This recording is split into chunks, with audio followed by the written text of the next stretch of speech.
from indoors to outdoors, transitioning seedlings safely. Hey there, gardeners. Ever feel like your precious seedlings are too delicate for the big, wide world?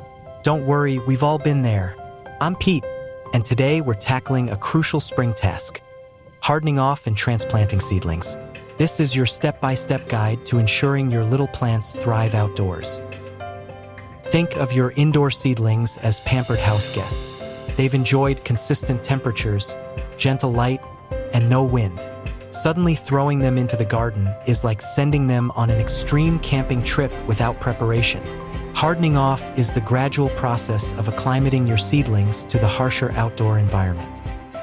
This process toughens them up, preparing them for sun, wind, temperature fluctuations, and even a bit of rain. Without it, your seedlings can suffer from transplant shock, sunburn, stunted growth, or even death. But don't fret. With a little patience and these tips, you'll be a pro in no time. Start this process about 7 to 10 days before you plan to transplant your seedlings into their permanent home. This gives them ample time to adjust. Remember, consistency is key. Day 1 to 2. Gentle introduction. Place your seedlings in a sheltered, shaded spot outdoors for just 1 to 2 hours. A porch or under a tree works great. The goal is to avoid direct sunlight and strong winds. Bring them back inside after their brief outdoor adventure. Day 3 to 4. Morning sun exposure. Gradually introduce them to gentle morning sun for a couple of hours. Avoid the intense afternoon sun, which can easily burn tender leaves. Increase the outdoor time by an hour or 2 each day. Day 5 to 6. Extended outdoor time. Your seedlings can now spend most of the day outdoors, but still in a protected location. Monitor the weather closely. If temperatures dip below 45 degrees Fahrenheit, 7 degrees Celsius, or there's heavy rain or strong winds, bring them back inside. Day 7 to 10. Full sun and overnight stays. By the end of the week, your plants should be able to tolerate full sun and even stay outside overnight if temperatures are mild. This is the final test to ensure they're ready for transplanting. Don't rush the transplant. It's not just about the air temperature. Soil temperature is crucial, especially for warm season crops. Most vegetables like tomatoes, peppers, cucumbers, and eggplants prefer soil that's consistently above 60 degrees Fahrenheit, 15 degrees Celsius. Use a soil thermometer to check the temperature a few inches below the surface. If you don't have one, simply feel the soil. If it feels cold to the touch, it's too early. Patience is a virtue in gardening. The best time to transplant is early in the morning or late in the afternoon when the sun isn't too intense. Overcast days are ideal because they provide a gentler transition for your seedlings. Before transplanting, give your seedlings a good watering. This helps them handle the stress of being moved. Prepare your garden bed or container by amending the soil with compost and a little organic fertilizer. You want the soil to be moist but not waterlogged, and loose enough for the roots to spread easily. Good soil preparation is the foundation for healthy plants. Dig a hole slightly bigger than the seedling's root ball. Gently squeeze the container to loosen the plant. Lift the seedling by the leaves, not the stem, to avoid damaging the main support structure. If the roots are circling tightly around the bottom of the pot, root-bound, gently tease them apart with your fingers. This encourages them to grow outward into the surrounding soil. Bury the transplant at the same depth it was growing in the pot.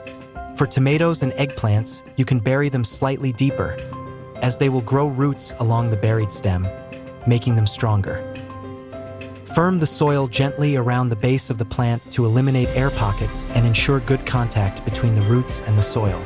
Water your new transplants thoroughly with a diluted compost tea or a weak solution of seaweed extract. This reduces transplant shock and provides a gentle nutrient boost. Your job isn't over after transplanting. Monitor your seedlings closely for the next few days. If there's a sudden cold snap or intense sun, protect them with row covers, shade cloth, or even overturned pots. After about 3 to 5 days, you should start to see new growth. This is a sign that your seedlings have successfully taken root and are thriving in their new home. Mulch magic. Add a shallow ring of mulch around each transplant to help retain moisture, moderate soil temperature, and suppress weeds. Leave a little space around the base of the stem to prevent rot. Shade for wilters.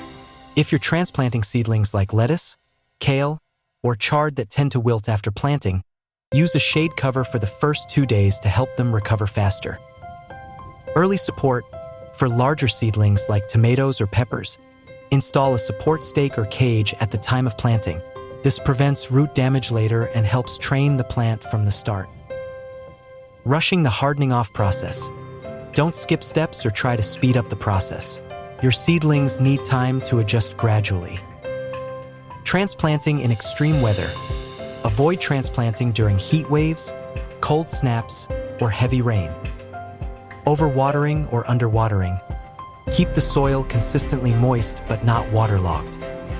Damaging the roots. Handle seedlings gently and avoid tearing or breaking the roots. Hardening off and transplanting might seem like a lot of work, but it's an essential step for a successful garden. Once you get the hang of it, it becomes second nature. Remember, patience and attention to detail are key. By following these tips, you'll give your seedlings the best possible start and set your entire gardening season up for success. You've got this. Now that your seedlings are happily settled in the ground, what's next? In our next episode, we'll be diving into the world of melons. We'll cover everything from choosing the right varieties to preventing common problems like small fruits, poor pollination, and powdery mildew. Ready to take your gardening skills to the next level? Here's what I want you to do. Share your experiences. In the comments below, tell me about your hardening off and transplanting experiences. What are your favorite tips and tricks? What challenges have you faced? Ask questions. If you have any questions about hardening off or transplanting, don't hesitate to ask. I'm here to help.